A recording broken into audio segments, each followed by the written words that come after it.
네, 여러분 안녕하십니까?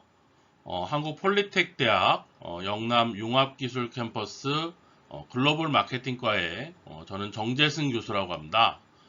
이번 시간은 무역회사를 취업을 희망하는 학생들을 위해서 무역 관련 자격증을 취득하는 데 필요한 노하우에 대해서 설명을 드리도록 하겠습니다. 네, 무역 관련 자격증은 여러 가지가 있는데 그 중에서 취업에 가장 도움이 많이 되는 자격증인 보세사, 관세사가 아니라 보세사 자격증과 두 번째로 보세사와 연관성이 많은 원산지 관리사 이 두 가지 자격증에 대해서 이번 시간에 설명을 드리려고 합니다. 특히 그 보세사 자격증은 1년에 한 번밖에 보지 않기 때문에 공부하는 시간을 넉넉하게 두고 할 수가 있고 원사지 관리사는 연 2회 시험을 볼 수 있기 때문에 보세사 공부를 하면서도 같이 원산지 관리사까지 중복되는 과목이 있어서 공부하시는데 크게 도움이 될 거라고 생각이 됩니다. 네, 우선 첫 번째 그 보세사 자격증은 우리가 영어로 Bonded Goods Caretaker라고 부르는데 보세사의 역할을 한번 살펴보도록 하겠습니다.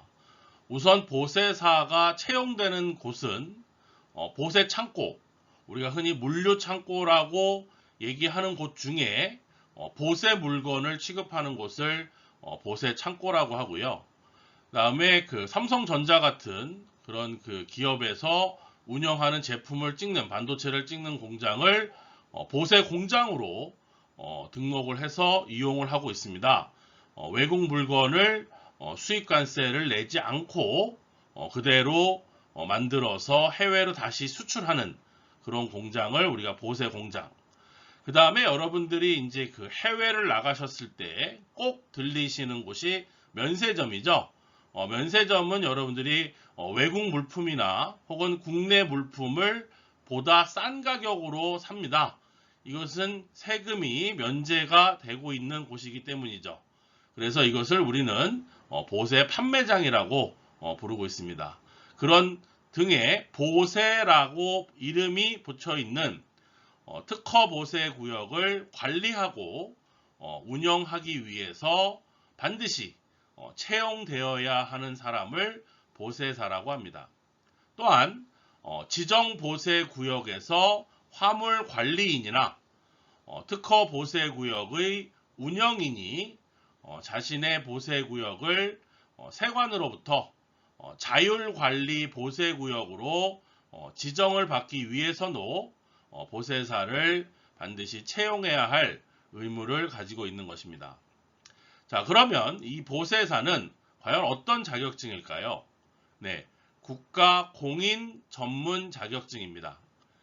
다시 말씀드려서 보세 하물을 관리하고 세관 공무원들의 업무의 일부를 대신 수행하는 보세 구역을 관리하는 스페셜리스트라고 부를 수 있습니다.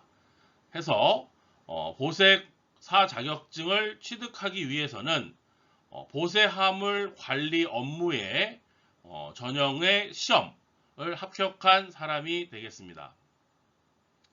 다음에 그 공무원에 대한 특별 채용이 이제는 없어졌습니다. 과거에는 일반 공무원 중에 5년 이상 관세청에 종사했던 사람들에게는 퇴임한 다음에 퇴직 후에 보세 창고로 재취업할 수 있는 특혜를 제공을 했지만 이제는 이 공무원에 대한 특별 채용이 없어져서 똑같이 시험을 보도록 되어져 있습니다.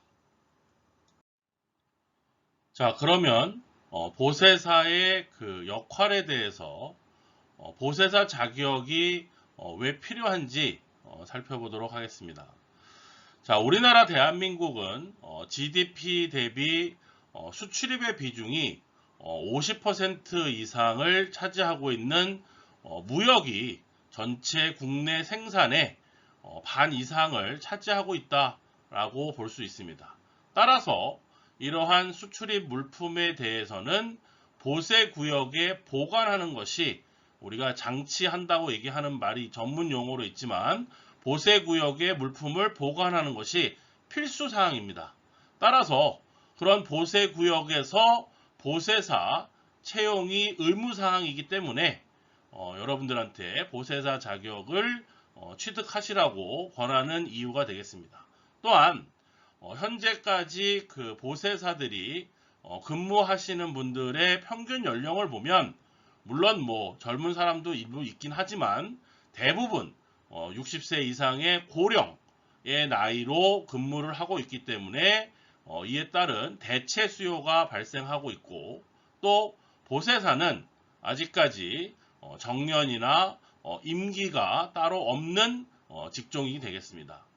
또한 여러분들이 다음에 설명드릴 원산지 관리사를 공부하다 보면 이 보세사 시험과 관세법 등 중복되는 과목들이 있기 때문에 1타 2피 공부를 한번 하면서 자격증을 두 가지를 취득할 수 있는데 이로운 그런 과목이 보세사라고 저는 적극적으로 여러분들한테 추천을 하는 것입니다.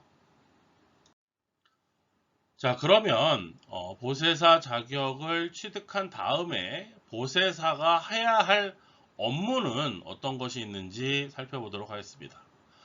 우선 그 보세 화물과 다음에 국내 물품, 내국 물품을 보세구역으로 반입하거나 혹은 반출하는데 입회를 하고 확인해야 되는 업무가 있습니다. 또한 보세구역 안에서 보관되어져 있는 물품을 관리하고 다음에 취급하는 데 있어서도 입회를 하고 확인을 해야 됩니다.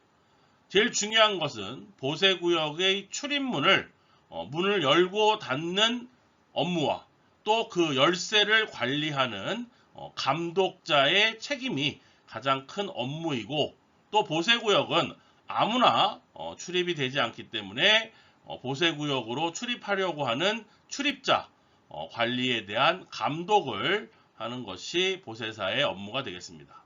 다음에 샘플을 반출하거나 회수하거나 또 기타 관세청장이 보세 화물을 관리하기 위해서 필요하다라고 지정된 업무, 예를 들어서 보수 작업이라고 하는 것은 우리가 라벨링, 스티커 같은 거를 붙이는 작업들이나 다음에 물품의 화주가 수입 신고를 하기 전에 보관된 물품을 확인할 때 그때 같이 입회를 하고 감독을 하는 업무라든지 다음에 세관에서 봉인대의 시봉이나 관리 다음에 환적 화물 우리나라로 들어오는 물건이 아니고 외국 물건이 우리나라에서 다시 외국으로 나가는 환적 화물의 컨테이너를 적출입할 때 입회하고 감독하는 업무. 그 다음에 보세사 그 운영 고시에 규정되어져 있는 각종 서류, 그 다음에 비치 대장 이런 것들을 확인하는데 요즘은 직접 뭐 글씨로 쓰는 것이 아니라 전산으로 컴퓨터로 다 신고를 하고 있지만 그런 것도 우리가 같이 해야 되는 것이 보세사의 업무라고 말씀드릴 수 있겠습니다.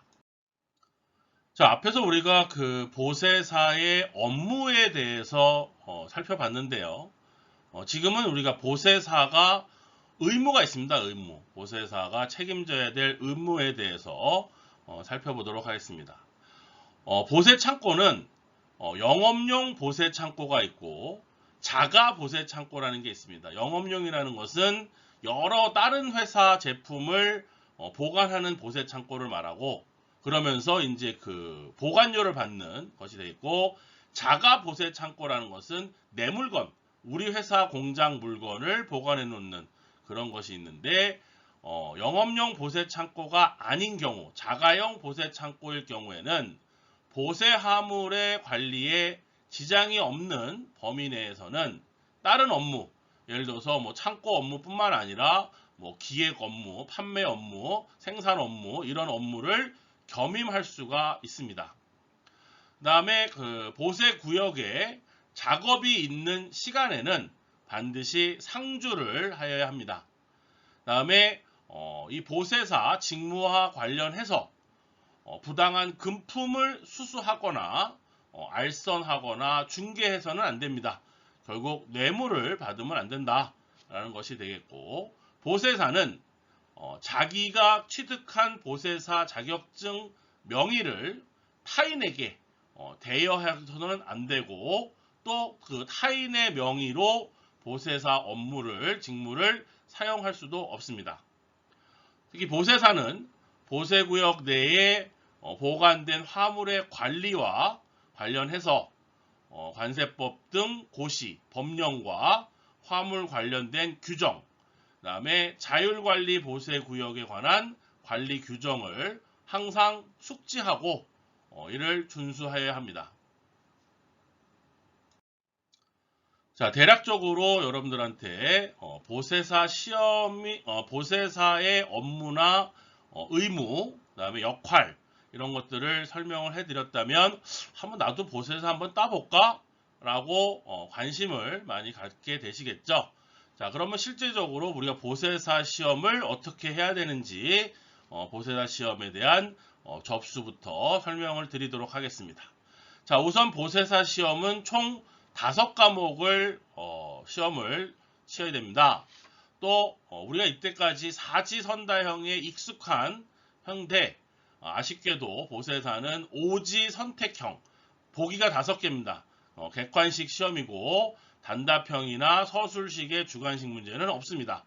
그러다 보니까 각 과목당 25문항, 그래서 총 5개 과목이니까 125문항을 135분, 2시간 15분 동안 시험을 봐야 됩니다.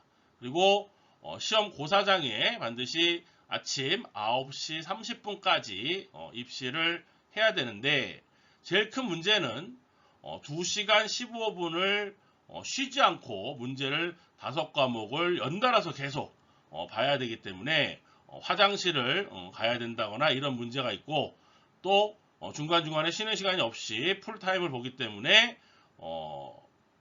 어떤 과목을 먼저 봐야 될지 선택, 그 다음에 문항당 1분, 그 다음에 나머지 10분은 OMR 카드에다가 컴퓨터용 사인펜으로 마킹하는 시간, 그래서 그런 시간을 잘 안배하기 위해서 공부를 좀 더 암기도 필요하고 이해도 해야 되는 그런 과목이 되겠습니다.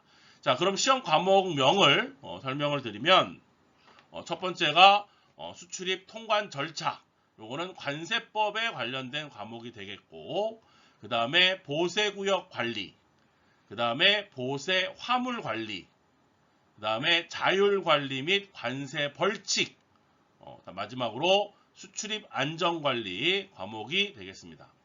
자, 그러면 이 보세사 자격의 합격 조건은 과목별로 25문항의 한 과목별로 40점 미만이 되면 꽈락이 됩니다. 꽈락이 되고, 그래서 모든 5과목을 균등하게 공부를 하셔서 40점 미만의 꽈락이 나타나지 않아야 되고, 또 전체 5과목의 평균 60점 이상이면 절대평가로 합격자 수에 제한 없이 모두 다 합격이 되고 있습니다. 그러면 합격률을 한번 살펴볼까요? 2021년도에는 34.3%, 그 다음에 2000년도에는 23.9%, 그 다음에 19년도에는 28.2%, 18년도에는 34.3%, 대략 한 3,000명 정도가 시험을 본다고 했을 때 30% 정도, 900명 정도가 합격을 하는 그런 분위기가 되어져 있습니다. 근데 최근에는 뭐 정확하게 말씀을 드릴 수는 없지만, 과거에는 이제 관세청 직원들이 출제위원으로 위촉이 돼서 문제를 내다 보니까 어떻게 보면 좀 정확한 규정과 법에 대한 문제가 출제됐다면, 최근에는 대학 교수님들도 출제위원으로 선정이 돼서 약간 문제를 이해를 하고 있는지 그런 식으로 좀 생각을 해야 되는 문제가 많이 출제되는 경향을 살펴볼 수 있습니다. 기출문제를 보면. 그래서 공부를 단순 암기식으로 공부하면 떨어질 것이고, 좀 더 이해를 하면서 암기가 병행이 되어야지만 합격할 수 있다. 라고 말씀드릴 수 있겠습니다. 다음은 그 시험 보는 날짜와 접수하는 방법에 대해서 설명을 드리면 2022년도 시험은 7월 2일 날 시험을 이미 발표를 했습니다. 보통 매년 7월 첫째 주 토요일 이 시험을 보게 되었고요.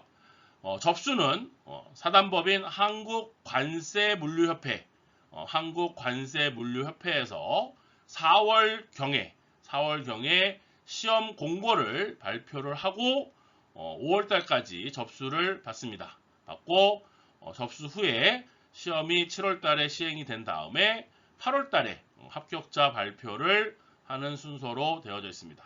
그래서 올해 2022년도에는 시험이 이미 다 끝났기 때문에 여러분들이 차분히 공부를 시작을 하셔서 내년도 7월달에 시험을 준비를 하시면 되겠습니다. 접수 방법에 대해서 설명을 드리면 응시료는 6만 원입니다. 적은 돈은 아니지만 시험을 평생 국가 자격증을 취득하는 비용으로 6만 원의 응시료가 필요하고, 그 다음에 증명사진을 파일로 준비하시면 되고, 그 다음에 수험표를 출력할 수 있는 프린터, 그 다음에 시험 장소는 코로나 때문에 서울과 부산 두 군데를 선정해서 보습니다. 서울 같은 경우는 한성대학교나 과거에 건국대학교에서 시험을 봤었고, 부산 같은 경우는 백스코 전시장에서 시험을 봅니다. 주의하실 점은 4월경에 시험 공고가 발표되는데 접수 기간이 10일로 좀 짧습니다. 아차 하면 지나갈 수 있습니다. 그래서 4월달에는 항상 관세물류협회 홈페이지에 들어가셔서 공고가 언제 나는지 확인하고 접수를 꼭 바로 하실 수 있도록 준비하시면 되겠습니다. 합격증은 8월달에 우편으로 여러분 집으로 받을 수가 있습니다. 네, 보세사 시험 과목 5과목에 대해서 간략하게 전략을 말씀드리면, 우선 수출입 통관 절차 과목은 관세법, 법과 시행령과 시행규칙에 대한 내용이 되겠습니다. 주로 시험은 과세 요건, 그다음에 납세 의무 완화 규정, 그다음에 보세구역 관리 절차와 관련된 고시들과 규칙들을 학습하는 내용으로 시간이 절대적으로 가장 많이 필요한 과목이 되겠습니다. 두 번째 과목으로 보세구역 관리와 보세화물 관리 과목은 관세법에도 그 내용이 들어가져 있고, 해당 보세구역 관리에 관한 고시와 보세화물 관리에 관한 고시가 별도 규정으로 나와져 있습니다. 특히 보세구역 관리는 보세구역, 특허보세구역과 지정보세구역의 전반적인 부분에 대한 내용이 출제되고 있고, 보세화물 관리는 화물 관리에 대한 부분과 그다음에 수출입 환적 화물의 관리에 관한 부분, 또 보세 운송에 관련된 부분, 그다음에 이런 내용들이 주로 관세법 내용과 고시의 내용으로 상당히 양이 가장 아주 많은 파트가 되겠습니다. 네 번째로 자율관리 및 관세 벌칙 부분은, 시험 부분은 전반적인 자율관리에 대한 부분에 대한 이해와 자유무역 지역 제도라고 하는 것과 자율관리와의 구분, 다음에 마지막으로 관세 벌칙 부분에서는 관세법에서 말하는 조사와 처분과 관련된 내용이 주로 시험 범위 내용이 되겠습니다. 상대적으로 자율관리 및 관세 벌칙은 가장 공부할 양은 상당히 적습니다. 또 난이도도 그렇게 높은 편은 아니고 낮은 편이 평이한 부분인데, 단지 관세 벌칙 부분은 해당 그 벌칙을 암기를 해야만 문제를 풀 수 있는, 그래서 핵심 위주로 정리할 필요가 있다라고 말씀드릴 수 있겠습니다.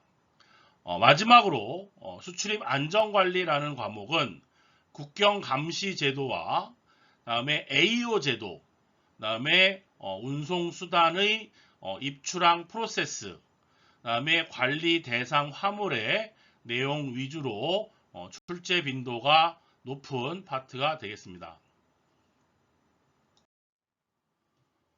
제가 앞에서 그 보세사 시험 공부를 하고 나면 중복되는 부분이 있기 때문에 원산지 관리사 시험과 같이 그 공통으로 공부할 수 있기 때문에 1타 2피를 두 가지 자격증을 취득할 수 있다라고 말씀을 드렸는데, 실제로 여러분들 그 보세사 시험 과목 중에 수출입 통관관리, 관세법의 내용과 보세구역 관리에 관한 부분은 대부분이 원산지 관리사 시험 과목과 중복되는 부분이 되겠습니다. 그래서 나중에 원산지 관리사 공부를 하실 때 굳이 따로 공부할 필요 없이 한꺼번에 같이 공부할 수 있지만, 원산지 관리사 시험 과목에서는 보세 화물에 대한 관리 부분은 별도로 출제되고 있지 않은 부분이라고 말씀드릴 수 있겠습니다. 다음에 그 보세사 시험에 대한 그 기출문제를 분석한 결과를 말씀드리면 오지 선택형 문제입니다. 그렇기 때문에 우리가 일반 다른 시험 사지 선다형보다 지문이 하나 더 많기 때문에 맞는 문제를 찾는다거나 또 틀린 문제를 찾는 경우에 시간이 좀 더 그 소비가 되기 때문에 시간을 관리하는 부분이 상당히 중요하겠습니다.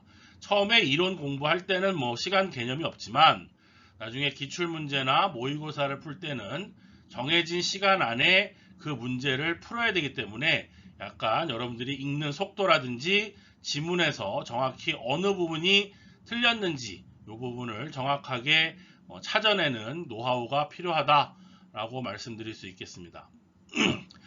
평균 한 문항당 1분 이내에 풀으셔야 되고, 대부분 맞는 것을 고르기보다는 틀린 것을 골라라 라고 하는 문제가 많기 때문에 그 부분을 이해하시면 되겠습니다. 각 그 과목의 장별로 일단 개념에 대한 이해를 철저히 하시고, 또 규정이나 혹시 모르는 부분이 나올 때는 다른 개념과 같이 연계를 해서 추론을 해서 찾아볼 수도 있는 부분이 되겠습니다. 우선 그 보세사 시험은 기출문제를 제공을 합니다. 시험 보고 나오면 문제집을 가지고 나오기 때문에 기출문제가 공개가 돼서 기출문제 위주로 빈도가 높은 부분이 중요한 부분이기 때문에 그 부분을 기본 그 이론서의 부분을 반복적으로 공부하시는 게 좋은 방법이고요.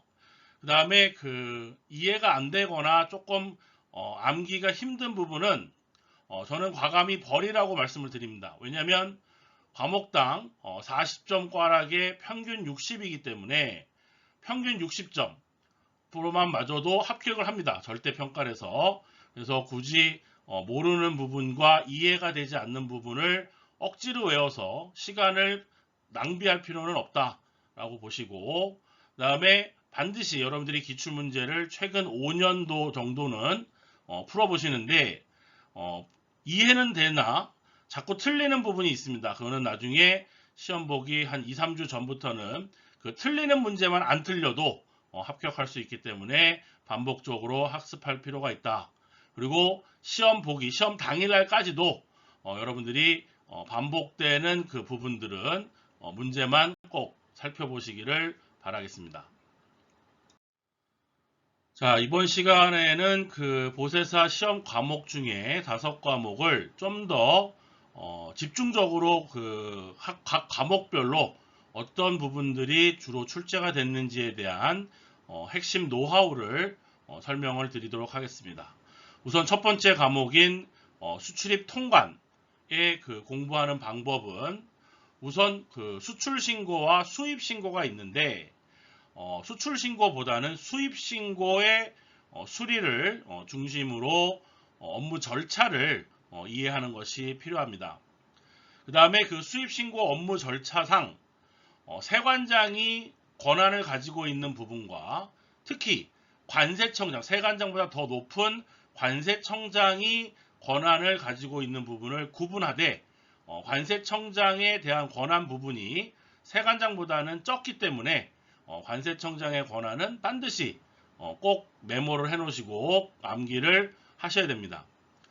그 다음에 그 다른 과목들에 비해서 관세법이라고 하는 범위에 출제되는 경우가 많기 때문에 최대한 이 수출입 통관 부분은 반복 암기를 하시게 되면 최대 80점까지도 100점도 만점을 받을 수도 있고 80점 이상 고득점을 할 수 있는 과목이라고 처음에는 되게 어렵게 접근을 하지만 나중에 이제 그 전체 5과목을 봤을 때 가장 그 전략 과목이다.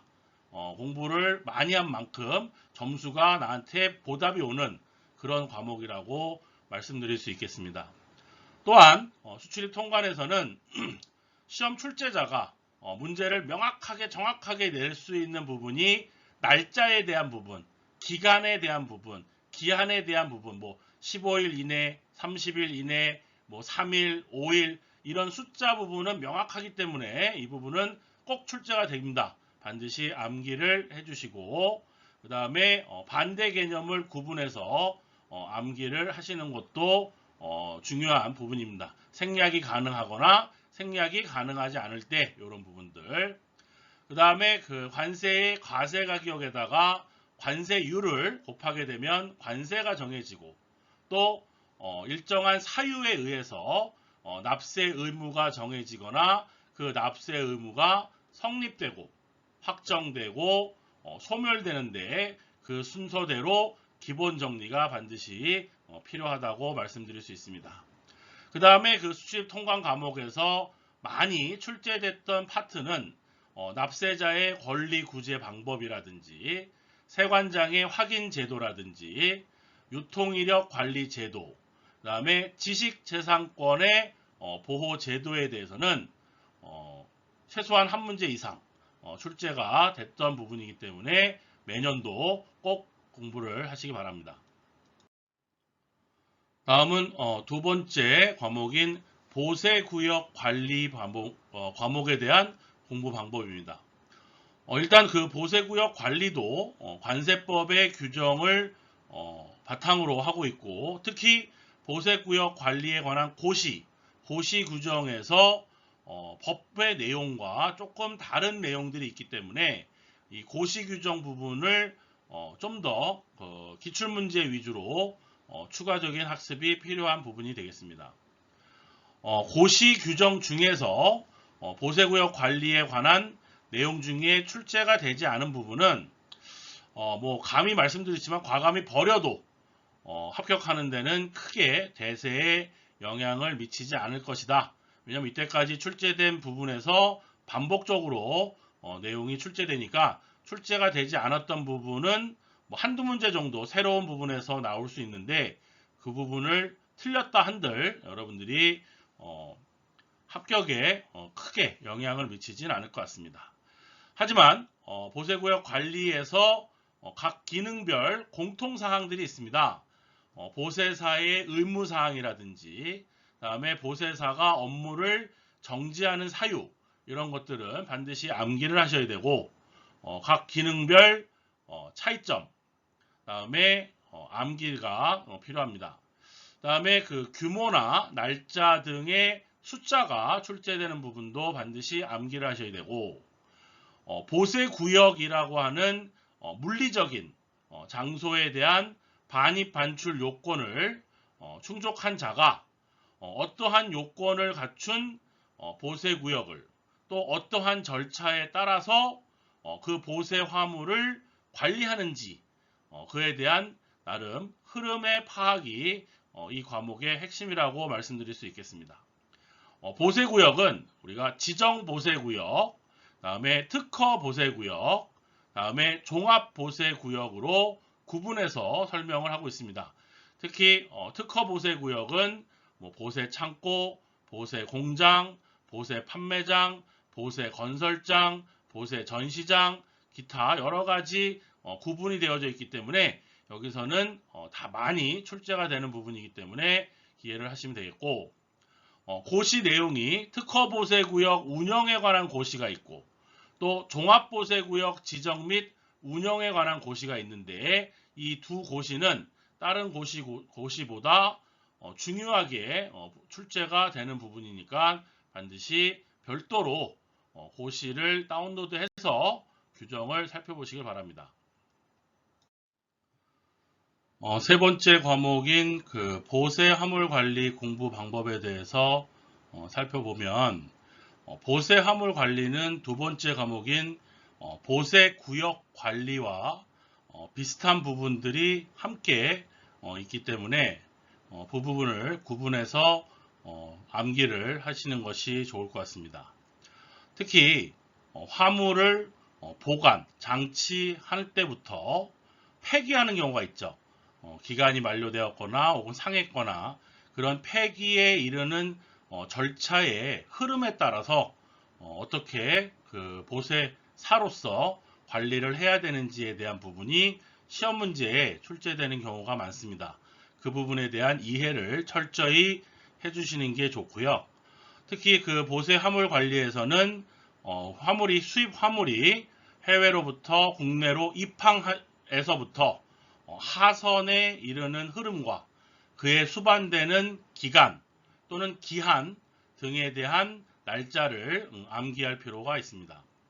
또한 보세 운송을 할 때 보세 운송의 기간과 보세 운송업자가 주체가 돼서 해야 되는 여러 가지 요건, 다음에 의무, 다음에 취소사항 등에 대해서도 출제가 되고 있습니다. 따라서 그 운송도 출발에서부터 도착에 이르기까지 그 흐름에 따라서 공부를 하시는 것이 좋겠습니다. 관련된 고시가 상당히 그 공부할 때 부담이 되는 이해가 좀 실무 경험이 없기 때문에 부담이 될 수는 있지만 그에 대한 공부 방법으로는 기출문제를 어떻게 출제됐는지를 위주로 중요한 부분만을 체크해서 공부하는 것도 추천을 드리고 있습니다. 관세법상 보세구역에 장치된 보세 화물에 대해서 어떠한 절차로 어떠한 관리를 하는지가 주로 문제로 출제되기 때문에 그 부분을 중심으로 공부를 하시면 될 것 같습니다. 다음은 그 네 번째 과목인 자율관리 및 관세 벌칙의 공부 방법에 대해서 살펴보면 우선 관세 벌칙 부분에서는 징역형과 벌금형으로 구분을 해서 숫자를 나름 그 표로 요약을 해서 암기를 하는 것이 좋겠습니다. 또한 벌금 중에서도 과태료를 내는 부분과 벌금 부분을 구분해서 특징별로 암기를 하시는 것이 좋겠습니다. 다음에 그 자율관리 제도는 앞에서 2과목 보세구역 관리와 3과목 보세 화물 관리와 같이 함께 공통 부분을 따로 구분해서 공부하시는 게 좋겠고, 다음에 자율관리 지역 제도는 보세구역과의 차이점을 명확하게 이해하는 것이 좋겠습니다. 따라서 그 자율관리 지역 제도에서 입주에서부터 반출입, 화물의 반출입과 화물의 장치와 매각 등에 대해서 보세구역과의 공통점과 차별점을 구분해서 암기하시는 게 좋겠습니다. 자율관리 보세구역은 자율관리 보세구역에 대한 운영에 관한 고시가 주로 출제 범위가 되고 있고, 관세 벌칙 부분에서는 세관 공무원의 조사와 처분권, 그 다음에 관세범에 대한 관세 행정벌에 대해서 주로 출제가 되고 있습니다. 상대적으로 공부하는 양은 좀 적습니다. 하지만 반대로 암기를 해야 될 부분이 상당히 많은 부분이라고 이 4과목 자율관리 및 관세 벌칙을 말씀드릴 수가 있겠습니다. 네, 마지막 그 5번째 과목은 수출입 안전관리 과목이 되겠습니다. 수출입 안전관리는 우리가 영어로 AO라고 부르는데 대부분 AO에서 출제가 되고 관련 고시 규정이 많기 때문에 암기하는데 약간 어려움이 있지만 AO 공인 기준에서는 다행스럽게도 각 사업자별로 출제가 되는 것이 아니라 보세구역 운영인과 보세 운송업자 부분에서 거의 대부분 출제가 되고 있습니다. 그래서 나머지 부분은 과감하게 생략을 해도 여러분들이 이 시험에서 꽈락을 맞거나 그런 경우는 거의 없다라고 말씀드릴 수 있겠습니다. 특히 그 AO 부분에서는 고시 규정 외에서도 한두 문제 그 기출이 되긴 하지만 대부분 여러분들이 생각을 하시면 풀 수 있는 그런 부분이기 때문에 그렇게 어렵지는 않습니다. 다음에 그 보세구역 운영인과 보세 운송업자를 각각 구분해서 암기를 하시는 게 좋겠고, 또 AO 심사 신청에서 사후 관리까지 그 흐름, 그 다음에 거기에 들어가는 날짜 등을 철저하게 암기를 하시는 게 좋겠습니다. 다음에 그 국경감시제도 부분은 일단 기출문제에서 어느 부분에서 출제가 됐는지를 확인하시고 날짜 등의 숫자 부분을 집중적으로 암기하시면 되겠습니다. 또한 입출항 시의 하역과 적재 등의 관리 대상 항목에 대한 부분은 앞에서 4과목과 상당 부분 연계가 되는 부분이기 때문에 별도로 공부하는데 크게 어려움은 없을 것이라고 말씀드릴 수 있겠습니다. 자, 이제 그 5번째로 여러분들이 보세사 시험을 합격을 하게 되면 과연 어느 정도 연봉을 받거나 또 어느 부분으로 취업을 하는지에 대한 궁금증이 생기게 되실 겁니다. 대략 그 연봉 체계를 보면 경력직으로 그 채용이 됐을 때 평균 3, 4천 정도 받는 것으로 알 수가 있고요. 대기업, 특히 그 보세 판매장 같은 경우는 연봉이 한 3,500부터 시작되는 것으로 알려져 있습니다. 하지만 보세 창고나 보세 공장의 중소기업 같은 경우에는 평균 2,600에서 2,800 수당을 따로 받기는 하지만 조금 그렇게 고소득 직종은 아닌 것으로 되어져 있습니다. 취업을 살펴보겠습니다. 사람인에서 우리가 보세사로 구인 검색을 했을 때 약 한 30건 정도가 채용 공고가 확인이 될 수 있는데요. 보세 창고를 별도로 그 채용하기보다는 물류회사나 혹은 유통회사를 뽑을 때 우대사항으로 보세사를 채용하는 경우가 있습니다. 다음에 이 보세사 시험을 관리하고 있는 한국관세물류협회에도 보세사 구인 구직 페이지가 있습니다. 거기서도 대략 한 10여 건 정도 온라인으로 그 구인 공고를 확인하실 수가 있습니다. 보세사 자격증을 취득하신 다음에 취업을 하시려면 보세 창고에 필요한 인력이기 때문에 수도권도 있지만 전국적으로 근무지가 산정되어져 있다라고 말씀드릴 수 있고, 특히 지방 같은 경우는 공단보다는 별도의 공장이나 야적지를 이런 거를 갖고 있어야 되기 때문에 일단 기숙사를 제공을 하는 곳이 많고, 특히 보세 창고에서 보세사 업무만을 하는 경우도 있지만 다른 업무도 같이 병행을 하기 위해서는 지게차 면허를 선호하고 있습니다. 그래서 혹시 여러분들 중에 자동차 1종 보통 면허를 소유하시는 분은 무시험 전용으로 3톤 미만 지게차 면허를 취득하는 방법이 있으니까 그거를 통해서 지게차 면허를 같이 따시면 취업하실 때 상당히 도움이 되실 거라고 생각됩니다. 네, 앞에서 이제 우리가 보세사 시험과 취업과 관련된 내용을 설명을 드렸고요. 이번에는 두 번째로 원산지 관리사 시험에 대해서 설명드리도록 하겠습니다.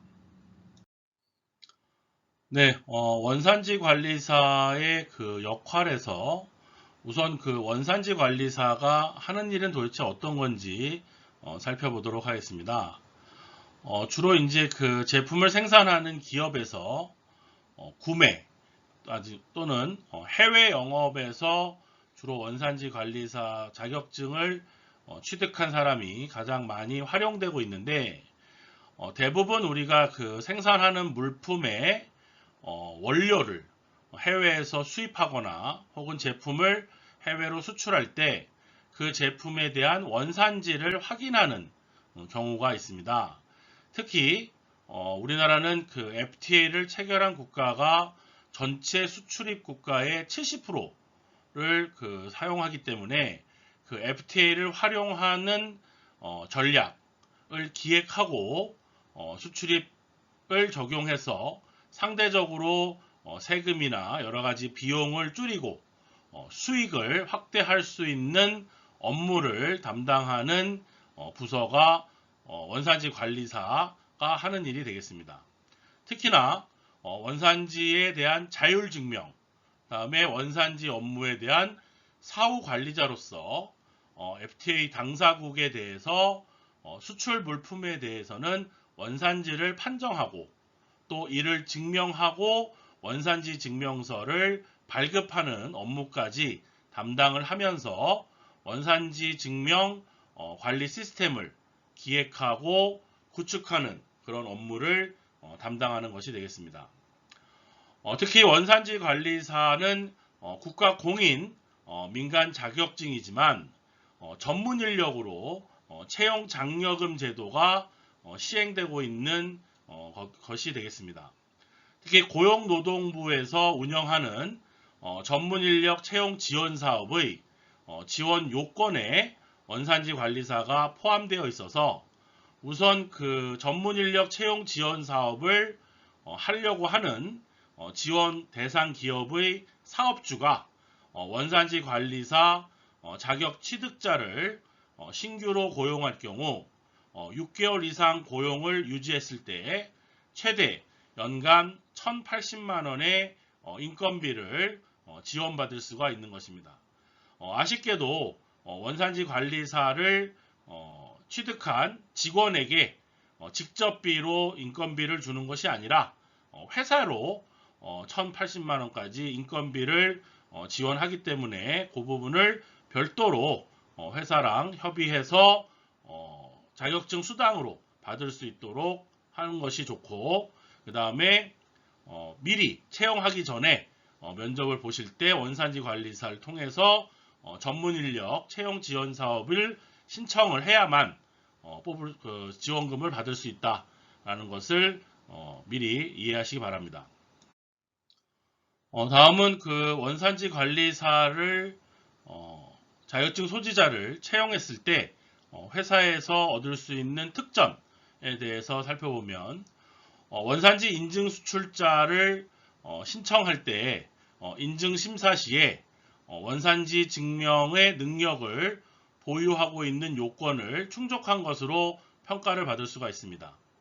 또한 FTA 관련된 관세 법령에 의해서 직간접적으로 원산지 관리 전담자 역할을 부여할 수가 있고, 다음에 기업에서 여러분들이 입사하셨을 때 인사고과에 가점을 부여받으실 수가 있는 것입니다. 또한 학점 인정에 대한 법률에 의해서 여러분들이 원산지 관리사를 자격증을 취득하시면 전문 학사 과정에서는 9학점, 다음에 그 학사 과정에서는 역시 9학점을 별도로 받지 않아도 인정을 받으실 수가 있는 것이 되겠습니다. 자, 그러면 원산지 관리사 시험은 언제 시행되는지 그 시행 일정에 대해서 살펴보도록 하겠습니다. 원산지 관리사는 국제 원산지 정보원이라는 곳에서 통상 연간 2회 자격 시험을 시행하는 것을 원칙으로 정하고 있습니다.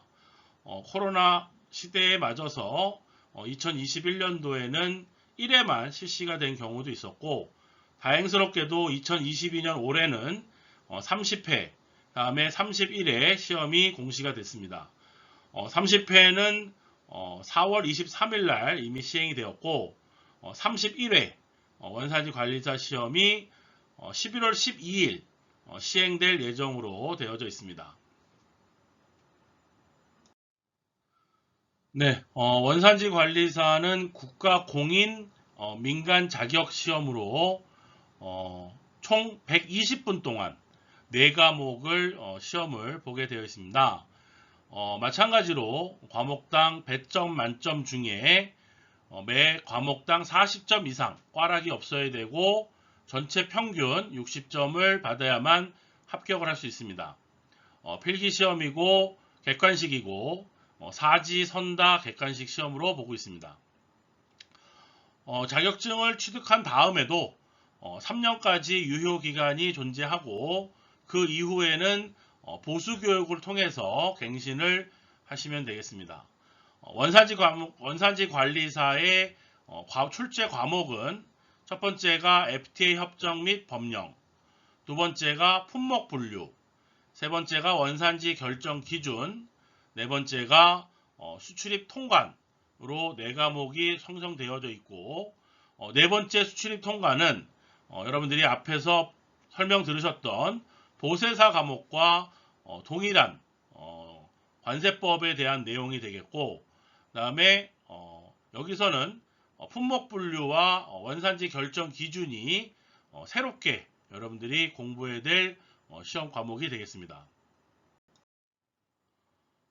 다음은 원산지 관리사를 시험 원서 등록은 반드시 인터넷 접수만 가능합니다. 그래서 국제원산지정보원의 FTA 원산지 아카데미 FTA edu or.kr 사이트에 들어가셔서 자격시험 중에 원산지 관리사 또 원산지 실무사라고 하는 자격증이 있는데 그것은 고등학교 학생들을 대상으로 보는 시험이고 원산지 관리사 시험을 클릭해서 원서 접수를 하시면 되겠습니다. 응시 수수료는 수업료는 5만원이고 그 다음에 합격하고 난 다음에 카드형으로 우리 신용카드 같은 카드형 자격증을 발급받으시려면 5,000원을 내면 카드형으로 발급이 되고 5,000원을 내지 않으시면 A4 사이즈로 원래 합격증이 접수가 됩니다. 문의처는 국제원산지정보원의 교육 자격팀으로 하시면 필요사항에 대해서는 문의를 하실 수가 있습니다. 자, 그러면 원산지 관리사를 여러분들이 자격증을 취득하셨을 때 어떤 우대사항이 존재하고 취업 전망은 어떤지 살펴보도록 하겠습니다. 특히 원산지 관리사는 중소기업도 필요로 하지만 대기업과 특히 수출입을 하는 무역업체에서 상당히 우대를 하는 자격증입니다.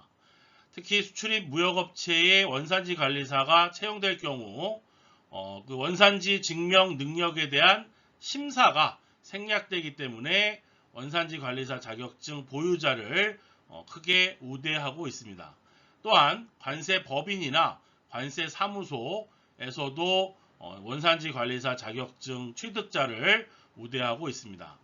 특히 대기업에서는 구매부서나 해외 영업부서, 생산경영부서, 그 다음에 기타 AO 인증에 관련된 부분이나 AO 증명서를 원산지 증명서를 발급할 때 크게 우대를 하고 있습니다.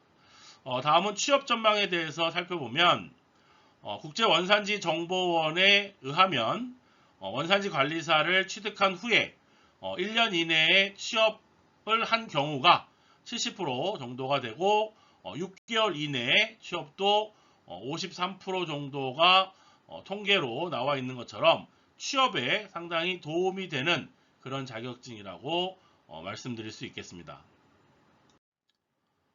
다음은 그 원산지 관리사 각 과목별 출제 경향과 공부하는 방법에 대해서 살펴보도록 하겠습니다. 우선 첫 번째 과목은 FTA 협정 및 법령 과목인데 수출입 통관 실무 과목과 네 번째 과목과 함께 전략 과목이라고 말씀드릴 수 있습니다. 전체적인 분량 자체가 적기 때문에 또 그 암기하는 내용도 상대적으로 적습니다. 그래서 수출입 통관 실무와 함께 핵심적인 암기 사항만 암기한다면 80점 이상 득점이 가능한 과목이라고 말씀드릴 수 있겠고, 수출입 통관 실무에서 제4장 수입 통관 절차까지 학습을 하신 다음에 그 다음에 FTA 법령을 공부하시면 훨씬 더 공부하시는 패턴상 도움이 되실 거라고 말씀드릴 수 있겠습니다. 그렇다면 그 FTA 협정 및 법령 부분에서 가장 시험이 많이 나오는 중요한 부분은 제2편의 FTA 관세 특례법과 그다음에 제3편의 원산지 증명 제도가 되겠습니다. 특히 그 제2편의 FTA 관세 특례법은 각각의 나라와 우리가 FTA 협정을 맺었지만 그것을 공통적으로 적용되는 법령에 대한 부분이 FTA 관세 특례법입니다. 그래서 FTA 관세 특례법은 여러분들이 꼭 공부를 많이 하셔야 되는 부분이고, 제3편의 원산지 증명 제도 부분에서는 원산지 인증 수출자 제도랑 다음에 원산지 조사, 다음에 원산지 사전 조사, 다음에 비밀 유지 의무 등에 대해서 여러분들이 꼼꼼하게 암기를 병행해서 공부를 하시면 되겠습니다. 기출문제들을 최근 5년 동안을 살펴보면 마찬가지로 원산지 관리사도 시험을 보고 나면 문제를 갖고 나올 수가 있습니다. 그래서 기출문제가 공개되는데 상당히 옳은 것을 고르시오라고 가장 많이 출제되는 과목이라고 말씀드릴 수 있겠습니다. 그래서 법령 그대로 지문으로 출제되는 경우가 많은 만큼 용어라든지 숫자라는 부분을 반드시 기억을 하시면 좋겠고, 그 다음에 원산지 증명서의 적용 절차와 원산지 증명서의 발급, 자율 발급이냐, 다음에 기관 발급이냐, 이런 부분들을 이해해 주시는 것이 좋겠습니다. 최근에 영국까지 저희가 FTA 협정이 늘어나면서 각 국가 간 원산지 증명서의 발급 기간과 다음에 유효 기간, 이런 것들이 학습량이 계속 늘고 있습니다. 그래서 유사한 각 국가 협정끼리 묶어서 암기하는 방법도 필요합니다. 또한 그 FTA 협정 및 법령 부분에서는 FTA 협정이 비슷한 유형으로 많이 출제가 되고 있지만 협정에 따라서 다양한 형태로 문제가 조금 낯설게 느껴질 수가 있습니다. 그래서 EU FTA나 혹은 EFTA나 이런 같은 지역의 유사 지역을 묶어서 여러분들이 공부를 하시는 것도 또 하나의 좋은 방법일 거라고 말씀드릴 수 있겠습니다. 출제 빈도가 가장 높은 분야는 앞에서 설명드린 것처럼 FTA 관세 특례법 총칙 부분입니다. 총칙 부분에서 용어 정의라든지 그다음에 협정 관세 적용 신청 절차 이런 것들은 반드시 공부를 하셔야 되고, 그 다음에 FTA 개요나 원산지 인증 수출자, 그다음에 법규 위반에 따른 제재에 대해서는 매년 두세 문제가 꼭 출제되는 그런 부분입니다. 그 다음에 원산지 사전 심사 제도나 협정관세 적용 제한이나 권리구제 제도는 다른 부분에 비해서 출제 빈도가 낮기 때문에 나중에 공부하시다가 좀 힘드시면 이 부분은 과감하게 생략을 해도 평균 60점 이상은 고득점을 하실 수 있는 그런 부분이 되겠습니다. 원산지 제1과목 FTA 협정 및 법령의 학습 방법 노하우를 말씀드리면, 우선 FTA 특례법과 시행령, 시행규칙에 관련된 부분을 법 부분을 전반적으로 선행학습을 하는 것이 좋겠고, 그 다음에 수입기업의 FTA 적용에서 적용 요건을 검토하고 또 상대국으로부터 원산지 증명서를 어떻게 수취하는지, 그 다음에 협정관세를 적용 신청하는 방법, 그 다음에 사후관리, 서류를 보관하는 기간이라든지 사후 검증은 어떻게 하는지를 구분해서 살펴보는 것이 좋겠습니다. 반대로 수출기업의 FTA 적용을 살펴보면 마찬가지로 적용 요건을 검토하고 다음에 원산지 증명서 발급이 수출 부분에서는 필요하고, 마찬가지로 사후 관리에서 서류 보관과 사후 검증 부분이 되겠습니다.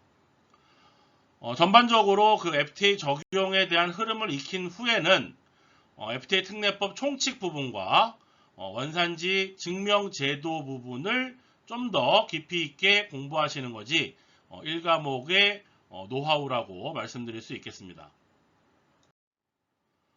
두 번째 과목은 품목 분류 과목이 되겠습니다. 최근 출제 경향을 살펴보면 제가 한 7, 8년 정도 원산지 관리사 공부를 학생들한테 지도를 하고 있는데 처음에 원산지 관리사 공부를 시작할 때 가장 학생들이 멘붕이 오는 부분이 바로 이 품목 분류 파트가 되겠습니다.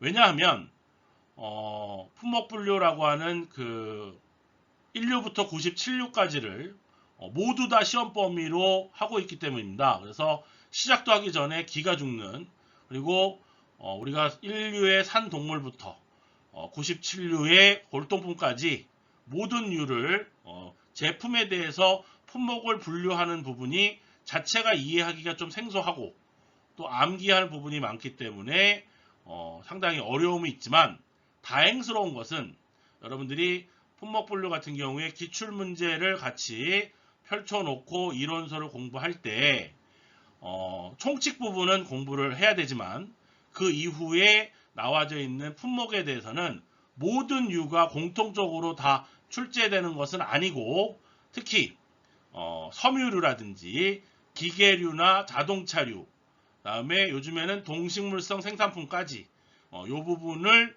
집중적으로 공부를 하시게 되면 출제 빈도가 높은 부분에서 다빈도로 출제된다는 것을 이해하실 수가 있겠습니다. 사실 제 개인적인 생각으로는 우리가 원산지 관리사 자격증을 취득하고 회사에 취업을 하게 되면 그 회사에서 취급되는 품목에 대해서만 원산지 관리사 업무를 보기 때문에 이 많은 부분의 품목 분류를 다 알 필요는 없다라고 생각이 됩니다.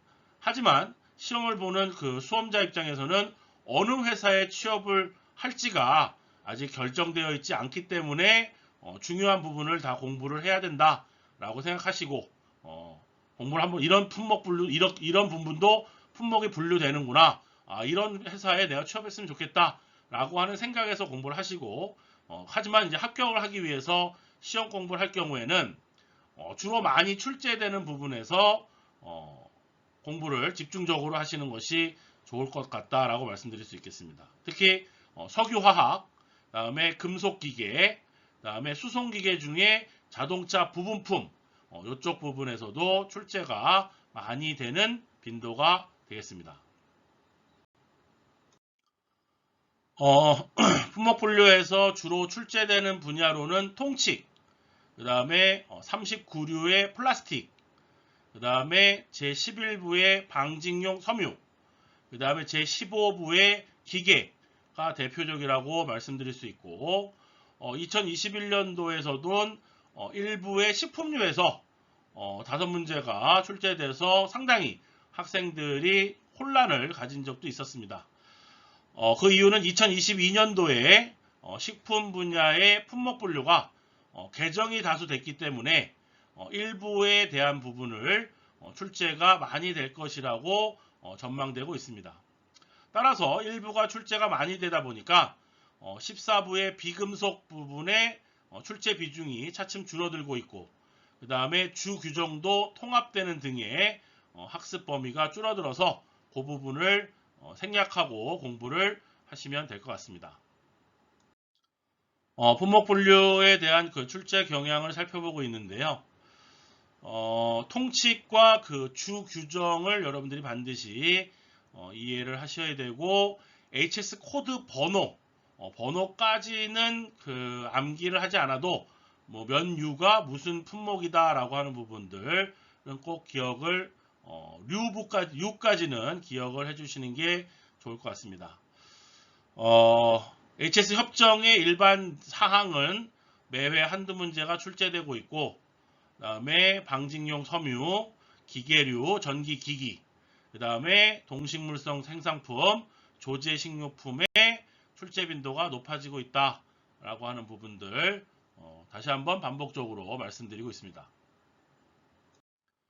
네, 품목 분류의 학습 방법에 대해서 말씀드리면 우선 제2장의 경우에는 가공도와 함량, 그 다음에 3장의 경우에는 재질이나 함량, 또 제4장은 재질, 5장은 기능, 이런 식으로 분류가 되어져 있다는 것을 이해하시고, 품목 분류는 다른 과목과 달리 각 장과의 연관성이 거의 없습니다. 그래서 각 장별로 따로따로 공부하시는 게 좋은 방법이고, 우선 기출문제를 먼저 한번 틀려도 좋으니까 한번 여러분들이 감으로 한번 최근 5개년 동안의 품목분류 기출문제를 한번 접해보시고, 이런 쪽에서 나오는 거라서 틀린 부분을 이론서를 찾아서 같이 이해하는 방법이 시간과 전략적으로 공부하는 방법이 되겠습니다.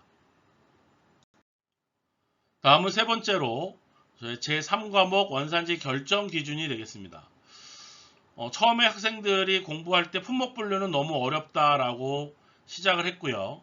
가면 갈수록 점수가 안 나요 하는 과목이 바로 제3과목 원산지 결정 기준이 되겠습니다.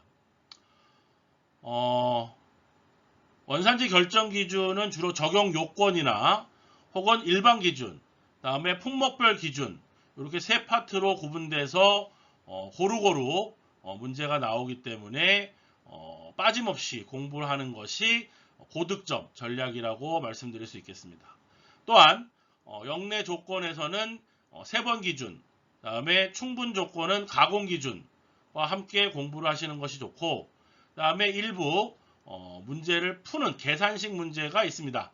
뭐 계산기까지는 필요 없지만 산수 정도로 어떤 거는 더하고 어떤 거는 빼는 그런 것들을 같이 문제를 풀어보면서 공부하실 필요가 있고, 부가가치 기준을 공부하실 때 문제풀이를 같이 적용을 하시는 게 상당히 도움이 많이 될 거라고 생각됩니다. 관세를 결정하는 방법이 반드시 알아야 되고, 거기서 한두 문제가 출제되고 있다고 말씀드릴 수 있겠습니다. 원산지 결정 기준의 출제 경향을 살펴보고 있는데요. 현재 우리가 발효된 협정은 총 17가지입니다. 하지만 RCF는 이미 서명이 완료돼서 시험 범위에 포함이 되어져 있는 상태고요. 인도네시아 세파나 이스라엘 FTA도 조만간 추가될 예정으로 되어져 있습니다. 특히 원산지 결정 방식의 결정 기준의 출제 방식은 각 국가가 어떻게 협정사항으로 원산지 결정 기준을 하고 있는지 개별 협정을 암기하는 것보다는 전체 협정을 놓고 유사한 협정끼리 그룹해서 학습하는 것이 보다 효율적이라고 말씀드릴 수 있겠습니다. 또한 부가가치 기준의 계산 문제가 개별 협정마다 계산식이 다른 것이 아니라 부가가치 기준 공식에다가 각 협정에서 정하는 기준 가격만을 접하면 풀 수 있는 문제이기 때문에 반드시 반복 연습을 통해서 그 문제를 틀리지 않도록 주의를 하시는 것이 좋겠습니다. 또한 최근에 원산지 결정 보충 기준과 품목별 기준에 대해서 집중적으로 출제되고 있는 경향도 꼭 잊지 마시기 바랍니다. 네, 그러면 3과목 원산지 결정 기준의 학습 방법을 말씀드리면, 원산지 결정 기준에서는 1장을 제외하고 2장 특혜관세 적용 요건부터 5장 원산지 결정 품목별 기준까지 모두 연결된 부분입니다. 그래서 원산지 결정 기준이 어떻게 각각의 협정에서 정하고 있는지를 살펴보는 것이 중요하고요. 그 다음에 FTA 자체가 지역별로 공통사항이 많이 나타나고 있습니다. 그래서 미국과 캐나다 FTA, 그 다음에 EU나 영국, 그 다음에 EFTA와 터키가 이렇게 묶어볼 수가 있고, 그 다음에 아시안과 베트남 FTA도 원산지 결정 기준으로 이렇게 공통점이 있기 때문에 묶어서 공부하시는 것이 좋겠습니다. 마지막으로 중미와 기존의 콜롬비아 FTA도 내용상 유사하니까 학습하시는데 참고하시면 도움이 될 것 같습니다. 네, 네 번째 수출입 통관 실무에 대해서는 앞에서 우리가 보세사 공부를 한 것처럼 원산지 관리사에서도 중복되는 관세법에 관련된 부분이기 때문에 가장 전략 과목이라고 말씀드릴 수 있습니다. 그래서 고득점을 여기서 최소한 80점 이상 받아 놓으시면 나머지 과목에서 40점 이상 꽈락만 면하신다 하더라도 평균 60점을 맞추는데 크게 어렵지 않을 거라고 생각이 됩니다. 특히 수출입 통관 실무 부분에서는 제2장의 관세법 일반 부분과 제3장 통관 절차, 다음에 제4장 수입 통관 절차에 대해서 출제 빈도가 높은 부분이라고 말씀드릴 수 있겠습니다. 특히 관세 부과 기간과 다음에 소멸시효에 대한 기간에 대한 부분도 정확히 이해하시는 게 좋겠고, 다음에 수입신고, 다음에 수입신고 수리를 이해하시고, 다음에 보세 부분도 단어 위주로 공부하시는 게 좋겠습니다. 그 다음에 최근에 이제 인커텀스 2020으로 개정이 됐기 때문에 그 부분에 관련된 부분도 시험 문제가 한두 문제 출제가 되고 있습니다. 네, 4과목 수출입 통관 실무에서의 그 학습 노하우는 일단 그 관세법의 기본적인 용어와 흐름이 익숙해지도록 다독을 해주시는 게 좋겠고요. 다음에 전체적으로 흐름을 이해한 후에는 관세 부과 징수, 다음에 통관 절차 부분이 출제가 많이 되기 때문에 또 일부 암기할 내용도 있기 때문에 이 부분을 심화 학습을 하면서 출제 빈도가 높은 부분을 대비하시는 것이 좋은 방법이라고 말씀드릴 수 있겠습니다.